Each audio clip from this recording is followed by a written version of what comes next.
Film ini diawali sebuah tulisan. Pada saat penayangan, film ini berating 15+ karena di dalamnya banyak sekali adegan kekerasan sehingga tidak cocok ditonton untuk bocil di bawah 15 tahun. Jadi sangat disarankan untuk tidak menonton. Apabila ditonton di rumah, kami sarankan pendampingan oleh orang tua atau wali untuk menonton film ini. Tapi kan buat filmnya, kalau channel Zura 14. Selamat datang di channel Zura 14 dan selamat menonton.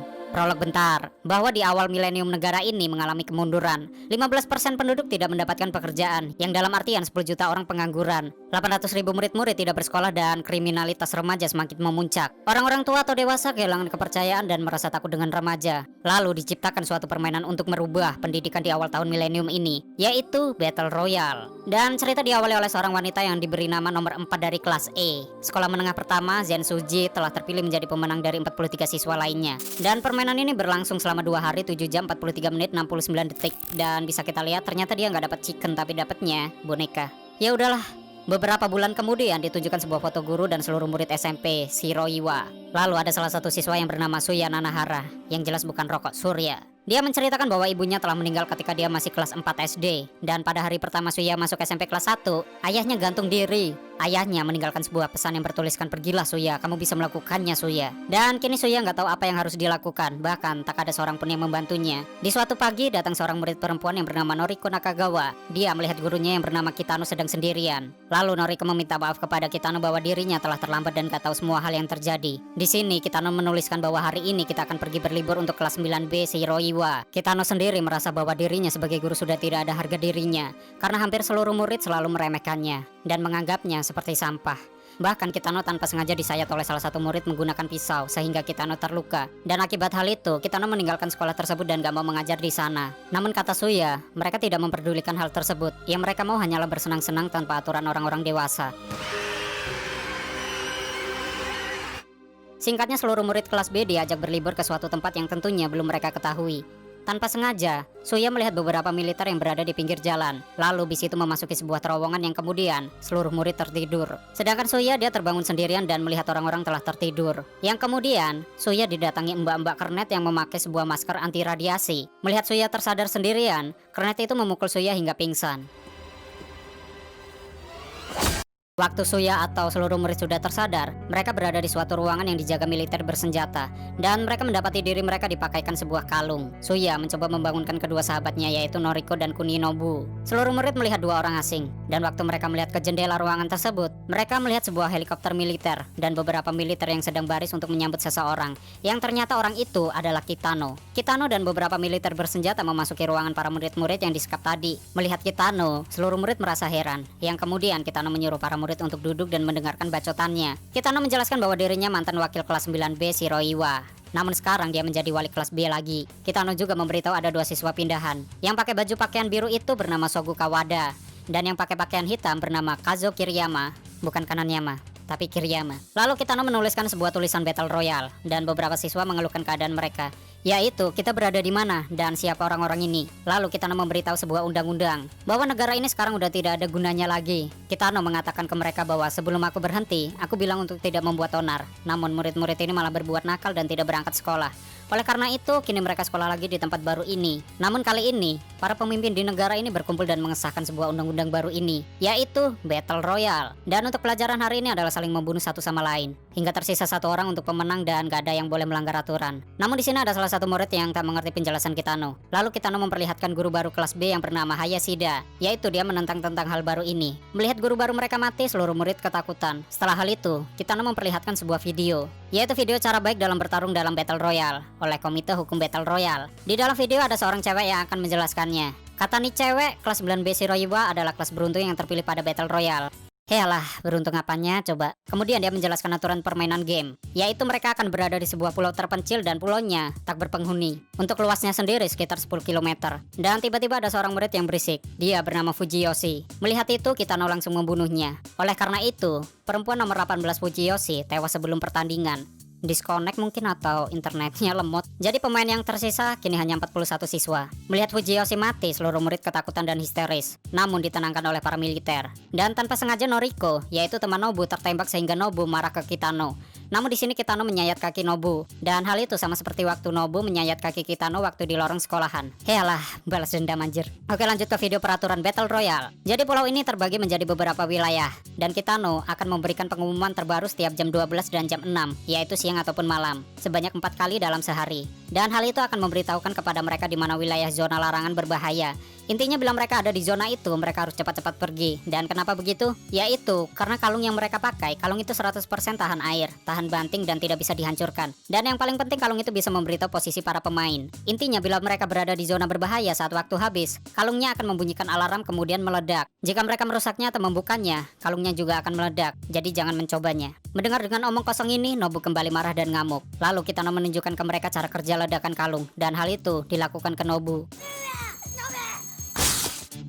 Melihat itu, Suya menjadi sedih karena sahabatnya mati. Dan laki-laki nomor 7 yang bernama Kuninobu mati. Jadi tinggal tersisa 40 pemain.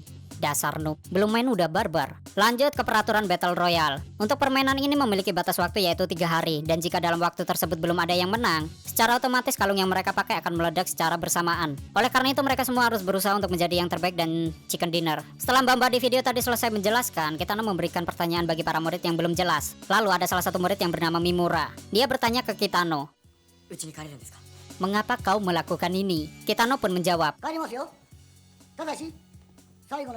"Karena kesalahan kalian yaitu kalian tidak menghormati orang dewasa. Dan hal itu sudah tidak jadi masalah lagi bila mau kalian tidak menghormati orang tua.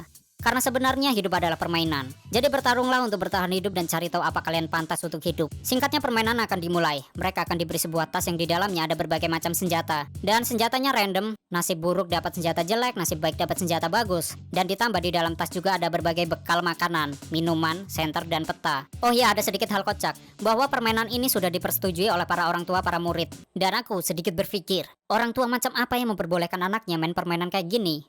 Orang tua aneh.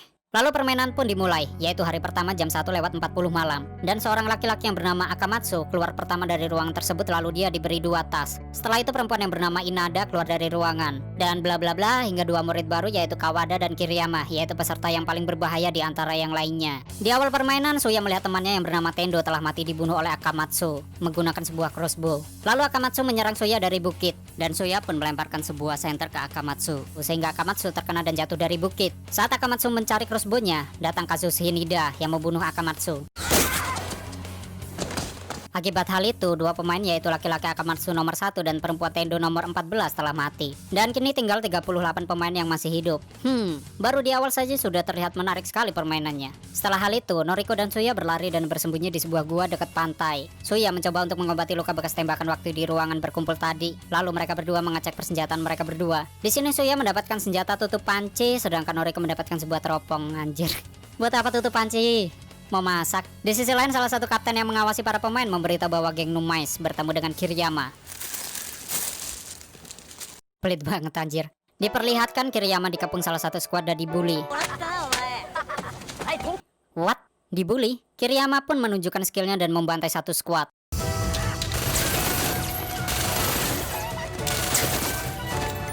Sungguh pro player sekali. Lalu Kiriyama ngelut persenjataan mereka yang sudah mati. Dan akibat hal itu, nomor 9 Kuronaga, nomor 10 Sasagawa, nomor 14 Tsukioka, nomor 17 Numai, dan nomor 5 Kanai telah mati sehingga tersisa 33 pemain. Di suatu tempat dekat tebing pantai, 2 peserta yang bernama Yamamoto dan Ogawa, mereka berdua tidak mau bermain permainan ini, sehingga mereka berdua memutuskan bunuh diri. Dan akibat hal itu, nomor 21 Yamamoto dan nomor 4 Ogawa mati sia-sia. Jadi kini hanya 31 pemain. Dasar noob. Di sisi lain, seorang wanita yang bernama Megumi sedang bersembunyi sambil melihat foto-foto pria yang dia suka, yaitu Mimura. Dan tiba-tiba datang wanita yang bernama Mitsuko Souma. Melihat Mitsuko, awalnya Megumi ketakutan. Namun di sini malah Megumi bersikap baik ke Mitsuko dan mengizinkan Mitsuko bergabung bersama Megumi. Mitsuko mengambil senjata kejut Megumi dengan mudahnya.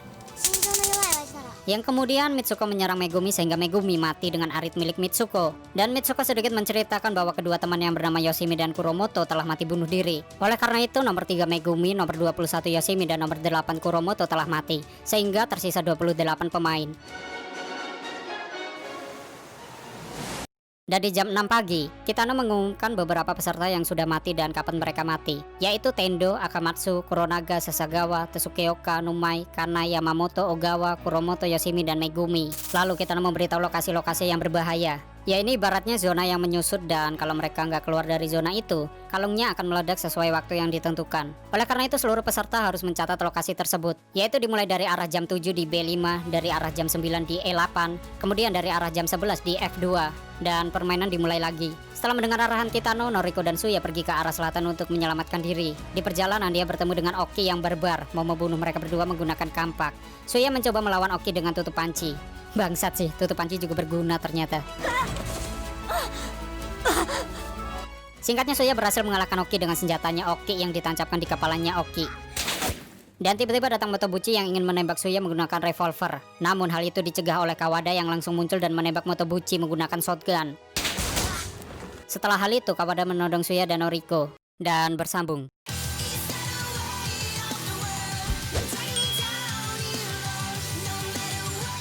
Oke, seperti itu ya episode pertama Battle Royale 1. Terus bagaimanakah nasib Suya dan Noriko? Akankah mereka berdua dibunuh oleh Kawada dan berakhir di hari pertama ini? Bila kalian penasaran, tunggu episode keduanya. Kalian bisa melihatnya di kotak ini bila sudah muncul dan bye-bye.